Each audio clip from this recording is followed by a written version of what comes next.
Ассаламу алейкум, дорогие подписчики.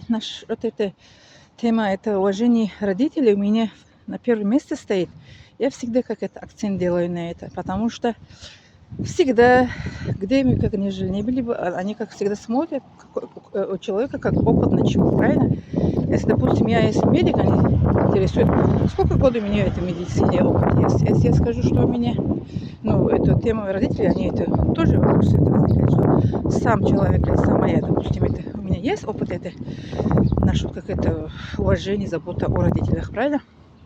Вот. Поэтому я сегодня хотела это дать вам информацию о том, что в Чечне, Ингушии и это в Судане, в Саудовской Аравии, это Ирак до войны, Иран, вот эти страны, которые я побывала.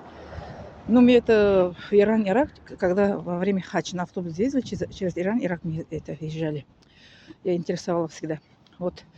Ну, Ирак же это, до войны мы были, 2001 год мы ехали в хадж. Вот эти страны, которые я назвала, это страны нету это престарелых домах. И это интернет-дом тоже у них нету.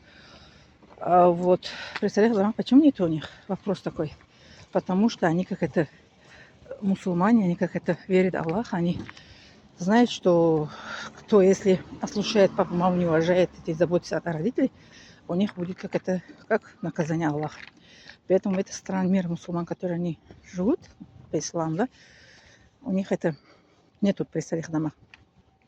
Они дома, как это будет смотреть за родителями, сколько год бы они жили. Они все это дети, внуки, как говорят. Ну, кто это находится в этой семье, они все будут заботиться как это родители. Допустим, если внуки, бабушка за бабушкой, как это по очереди смотрят. Допустим, вот смотрите, когда я поехала к мужу, ну, я этот момент, как это, у мужа жила, когда моя мама, она как это, лежащая была.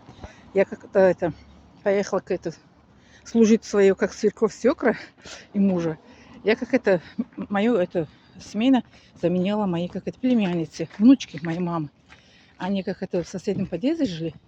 Они как это, по графику, как это, я с ними как это, мы меняли. Да, вот так. Поэтому так что мусульманские семьи, они всегда как это любят это свои родные родители. И как это заботиться о них, да. И как это внимание, как это тоже уделяет. Вот. Вот такая мы за родителей. Вот у меня мама, папа, да, 4 года за мамой я смотрела. Я, мой брат, мои братья, племянницы, сестры, да, по очереди. Вот, потом еще, как ее зовут, племянницы мои тоже. Ну, редко случаи, они тоже это, как это, мы меняли, как это, график. Когда у нас, как это, не получилось, поехала к мужу. Сестра тоже, сестры мои тоже замужние, они были, есть сейчас тоже, в тот момент, когда мои родители были живы. Вот, поэтому наша религия в Коране сообщит о том, что после поклонения Аллаха это родители идет.